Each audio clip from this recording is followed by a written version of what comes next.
Education fair. ఇక్కడ ప్రతి విద్యార్థి కూడా తన జీవితంలో ఎంతో ఎదగాలని కోరుకుంటారు. దానికోసం ఎంతో క్రమశిక్షణ, అంతకంటే స్పష్టమైన ప్రణాళిక, దిశానిర్దేశం అవసరం.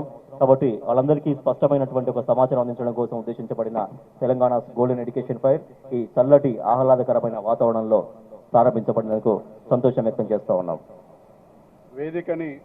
వేదికపై ఆశీనులైనటువంటి మన గౌరవ ఉప ముఖ్యమంత్రి గారు, విద్యాశాఖ మార్చులు కడియం శ్రీహరి గారికి, మరియు మల్లారెడ్డి విద్యాసంస్థల అధినేత అండ్ మల్కాజ్గిరి ఎంపీ మల్లారెడ్డి గారికి, అండ్ మన టీ న్యూస్ అధినేత సంతోష్ గారు, so Anurag group of institutions and MLC member Rajeshwar Reddy గారు అండ్ ఇతరులు, మరియు స్టేజ్కి ముందు ఆశీనులైనటువంటి పెద్దలకు, ఈరోజు ఎంతో ఆసక్తిగా వాళ్ళ అంటే ఫ్యూచర్ ఇండియన్స్ అంటే భారత పౌరులు ఫ్యూచర్ ఇండియన్స్గా తీర్చుకునేటట్లు ప్రొఫెషనల్ కోర్సెస్ ఎన్నిక కొరకు ఎంతో ఆసక్తిగా వాళ్ళ డౌట్స్ క్లియర్ చేసుకోవడానికి విచ్చేసినటువంటి పిల్లలు, వాళ్ళ తల్లిదండ్రులకి నా యొక్క నమస్కారాలు. సో ఇక్కడ గత 4 సంవత్సరాలుగా మన టీ న్యూస్ అండ్ అపెక్స్ ఆధ్వర్యంలో మరియు కాలేజెస్ వాళ్ళ యొక్క సహకారంతో ఈ నిర్వహిస్తున్నటువంటి ఇది విద్యార్థులకు, వాళ్ళ తల్లిదండ్రులకు వాళ్ళ యొక్క సందేహాలని తీర్చుకోవడానికి ఎంతో ఉపయోగపడుతుంది ఇది. అయితే ఇక్కడ వచ్చినటువంటి తల్లిదండ్రులకు, పిల్లలకు రెండు డౌట్స్ తోటి వస్తున్నారు. వాళ్ళకి కాలేజెస్ని ఎలా ఎన్నుకోవాలి, ఏ కాలేజీని సెలెక్ట్ చేసుకోవాలనేది ఒకటి, కాలేజీని సెలెక్ట్ చేసుకుంటే ఏ బ్రాంచ్ని సెలెక్ట్ చేసుకోవాలనేది రెండో విషయం అన్నట్టు. ఈ రెండిట్లో వాళ్ళు చాలా సందేహాలతో వస్తున్నారు. ఈ కార్యక్రమం వల్ల ఆ సందేహాలు చాలామంది 90% క్లియర్ చేసుకొని ప్రాపర్ కాలేజీ, ప్రాపర్ బ్రాంచ్ని సెలెక్ట్ చేసుకొని వాళ్ళ ఫ్యూచర్ని సక్రమంగా అంటే కెరీర్లో ముందుకు రాణించడానికి ఇవన్నీ తోడ్పడుతున్నాయి.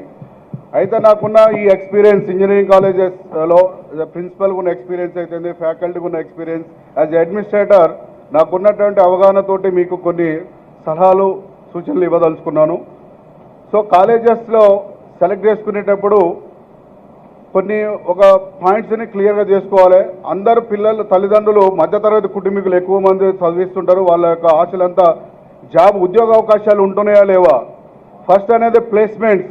ఒక కాలేజీని ఎన్నుకునేటప్పుడు ఆ కాలేజీలో ఉద్యోగ అవకాశాలు సక్రమంగా వాళ్ళు కండక్ట్ చేసి ప్లేస్మెంట్స్ కల్పిస్తున్నారో లేరు అనేది చాలా ముఖ్యమైన విషయం అండి. First point. Second point, college ఏ రేటింగ్స్లో ఉన్నాయి. చాలా మ్యాగజైన్స్ ప్రకటిస్తుంటారు, కెరీర్ 360 అని, ఇండియా టుడే అని, టైమ్స్ ఆఫ్ ఇండియా, ఇలా కొన్ని పత్రికలు ప్రకటిస్తుంటారు ర్యాంక్స్ అన్ని. అదేవిధంగా సెంట్రల్ గవర్నమెంట్ అంటే government of India, minister of HRD వాళ్ళు కూడా సర్వే చేసి వాళ్ళు ర్యాంకింగ్ ఇవ్వడం జరిగింది. దాన్ని నిర్పండం, నేషనల్ ఇన్స్టిట్యూషనల్ ర్యాంకింగ్ ఫ్రేమ్వర్క్. ఈ నిర్ప్ అనేది చాలా పకడ్బందీగా, నిస్వార్థంగా అంటే పాక్షికంగా నిర్వహించి ర్యాంకులు ఇవ్వడం జరిగింది. మీరు రేటింగ్స్ చూసుకున్నప్పుడైతే మీరు సెకండ్ ప్రిఫరెన్స్ నిర్పుకి ఇవ్వాలని ఇది. So third, centre of excellences అండి. కాలేజీలో రెగ్యులర్ ల్యాబొరేటరీస్కి కాకుండా సెంటర్ ఆఫ్ ఎక్సలెన్సెస్ ఇస్తామండి. సో అవి వివిధ కంపెనీలు, ఎంఎన్సీస్, కార్పొరేట్ కంపెనీల నుంచి వాళ్ళ కంపెనీలటువంటి పనిచేస్తున్నటువంటి ప్లాట్ఫామ్స్, సాఫ్ట్వేర్స్ మీద వాళ్ళు అవగాహన కుదుర్చుకొని మనకు సెంటర్ ఆఫ్ ఎక్సలెన్సెస్ని ఇస్తారు. సో మీరు చూడాల్సిన ఎన్ని number of 1-2 unauthorised centre of excellences పెట్టుకోవడం జరుగుతుంది కాలేజీలలో. సో ఆథరైజ్డ్ సెంటర్ ఆఫ్ ఎక్సలెన్సెస్ని మీరు వెరిఫై చేసుకోవాలి. నెంబర్ ఆఫ్ ఎక్సలెన్సెస్ ఎన్ని ఉన్నాయి సెంటర్ ఆఫ్ ఎక్సలెన్సెస్. దాంతోపాటుగా ఎంఓఎస్ ఉంటాయండి, కంపెనీలతోటి అవగాహన ఒప్పందం కుదుర్చుకుంటారు. వాళ్ళు ఏదంటే ఏ రకంగా ఇంటర్న్షిప్ ఇచ్చేటట్టు, అంటే పిల్లగాళ్ళకి జాబ్ కంటే ముందల 3rd ఇయర్ లెవెల్లో వాళ్ళకి ఇంటర్న్షిప్స్ ఇస్తారు. ఆ ఇంటర్న్షిప్స్లో వాళ్ళు ఏంటంటే కంపెనీల జాబ్ అయితే ఏ ప్లాట్ఫామ్ మీద పనిచేస్తారో అలాంటి ప్రాజెక్ట్స్ ఇస్తారు. అందులో కనుక రాణిస్తే వాళ్ళు ఆటోమేటిక్గా అబ్జర్వ్ చేసుకుంటారు, ఉద్యోగ అవకాశాలు డైరెక్ట్గా ఇస్తారు అన్నట్టు. అలాంటి ఎంఓఎస్ కంపెనీస్ ఎన్ని ఉన్నాయి కాలేజీలో, వాళ్ళ కంపెనీస్ ఇంతకుముందు ఇంటర్న్షిప్స్ ఇచ్చిరా, ప్లేస్మెంట్స్ జరిగినాయి అనే విషయాన్ని మీరు అబ్జర్వ్ చేయాల్సిన అవసరం ఉంటుంది. సో అదేవిధంగా నెంబర్ ఆఫ్ పిహెచ్డీస్ కాలేజీలో ఎంతమంది పిహెచ్డీస్ ఉన్నారు కాలేజీలో, నెంబర్ ఆఫ్ డాక్టరేట్స్ ఉండటం వల్ల ఏమవుతుందంటే వాళ్ళు ప్రాజెక్ట్ వర్క్ చేపిస్తారు పుష్కలంగా. అంటే విద్యార్థులు చాలా మంది కాలేజీలలో అమీర్పేట్ సెంటర్ మీకు తెలుసు, దాన్ని కూడా యుఎస్ఏ అంటారు, యునైటెడ్ స్టేట్స్ ఆఫ్ అమీర్పేట. దాంట్లో పోయి ప్రాజెక్టులు కొనుక్కొని వస్తారు.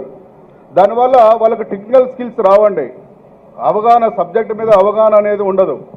సో దానికి క్వాలిఫైడ్ ఫ్యాకల్టీ, అదే పిహెచ్డీ అని ఎందుకు అనుకుంటాం, పిహెచ్డీ వాళ్ళు అయితే ఆల్రెడీ ఒక రీసెర్చ్ వర్క్ చేస్తారు, వాళ్ళకి ఎలా ప్రాజెక్టులు చేయించాలనే అవగాహన ఉంటుంది. మీరు కాలేజీకి వెళ్తున్నప్పుడు నెంబర్ ఆఫ్ పిహెచ్డీ అంటే డాక్టరేట్ ఫ్యాకల్టీ ఎంతమంది ఉన్నారు, అది ఉన్నది కరెక్టేనా అనే దాన్ని కూడా మీరు పరిశీలించాల్సిన అవసరం ఉంటుందండి.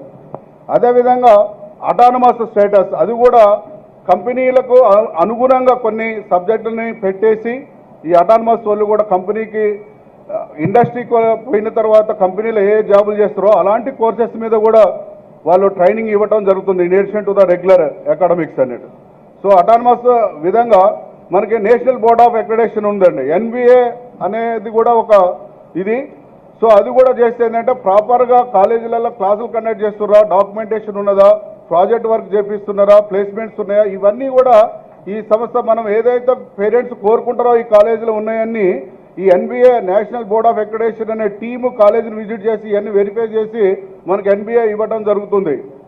అదేవిధంగా న్యాక్ అక్రిడేషన్ అండి, న్యాక్ కూడా మనకు కాలేజీకి న్యాక్ బృందం వచ్చి కాలేజీలో విజిట్ చేసి ఇన్ఫ్రాస్ట్రక్చర్ ఫెసిలిటీస్, ఒక విద్యార్థికి ఏమేమి కావాలి, స్పోర్ట్స్ ఫెసిలిటీస్తో తగ్గ కాలేజీలో చదువుకోవడానికి కావాల్సినటువంటి లైబ్రరీ ఫెసిలిటీస్ అయితే వేరే ఇన్ఫ్రాస్ట్రక్చర్ అదర్ ఫెసిలిటీస్ అన్నీ కూడా ఎమ్యూనిటీస్ ఉన్నాయా లేవా అనేది కూలంకుషంగా పరిశీలించిన తర్వాతనే వాళ్ళు అక్రిడేషన్ ఇవ్వడం జరుగుతున్నది. సో మీరు ఆ కాలేజీని ఎన్నుకునేటప్పుడు దీనికి న్యాక్ ఉన్నదా లేదా అనేది కూడా ఇంపార్టెన్స్ ఇవ్వాలండి. అదేవిధంగా మీకు స్పోర్ట్స్ అండి, సో మీకు అందరికీ తెలుసు చాలా మంది మన హైదరాబాద్లో అంటే భారతదేశంలో ఎక్కువ ఉన్నారు పేషెంట్స్, అదేవిధంగా దాంట్లో భారతదేశం తీసుకుంటే హైదరాబాద్లో ఎక్కువ ఉంటారు. సో దీంట్లో ఏంటంటే మనకు ఫిట్నెస్ అండి, ఫిజికల్ ఫిట్నెస్ ఉంటేనే మెంటల్ ఫిట్నెస్ ఉంటుంది. మనోళ్ళందరూ ఆరోగ్యం ఖరాబ్ అయినాకనే వాకింగ్ చేయడం స్టార్ట్ చేస్తారు. విద్యార్థులు చదువుకునేటప్పుడే ఫిట్నెస్ అనేది కూడా ఒక భాగం, స్పోర్ట్స్ ఫెసిలిటీస్ ఉండాలి. అదేవిధంగా సో హాస్టల్ ఫెసిలిటీస్, ఇప్పుడు మన కాలేజీలలో చూస్తే ఒక సిటీకి కార్నర్ ఉన్న కాలేజీ ఇంకో సిటీ నుంచి బస్సు వచ్చిపోవడానికి 2 గంటలు 2.5 గంటలు టైం తీసుకుంటుంది. సో వాడు టైం స్పెండ్ చేయడు, morning 2 hours, evening 2 hours, 4 hours waste అవుతుంది.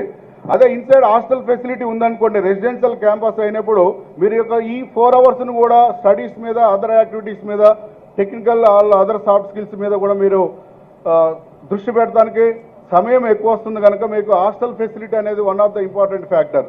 మీరు ఇవన్నీ తల్లిదండ్రులకు మన విద్యార్థులకి సో మీరు ఇవన్నీ అబ్జర్వ్ చేసి ఇక్కడ స్టాల్స్లో చాలామంది కూడా వివిధ రకాల ఫెసిలిటీస్ ఉన్నాయని చెప్తున్నారు.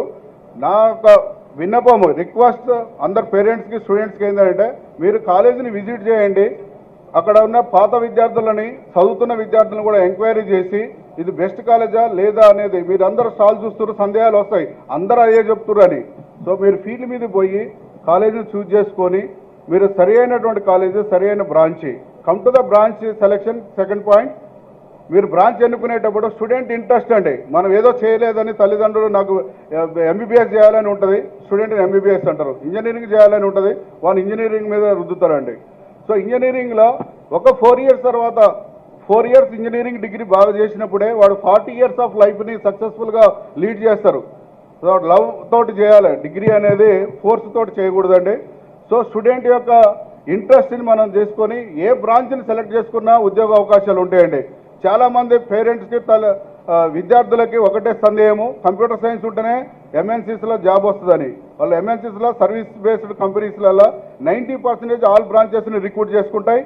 ఆ బ్రాంచెస్లో చేసుకుంటారు కనుక ఉద్యోగ అవకాశాలు అన్ని రకాలుగా ఉంటాయి. సో మీరు ఏదైతే ఇంట్రెస్ట్ ఉంటుందో దాంట్లో బ్రాంచ్ని సెలెక్ట్ చేసుకొని 4 ఇయర్స్ కష్టపడితే మీకు చాలా భవిష్యత్ 40 ఇయర్స్ లైఫ్ని మీరు ఎంజాయ్ చేయొచ్చు. You can lead your life successfully. Okay, ఈ విషయంతో థ్యాంక్ యూ ఫర్ గివింగ్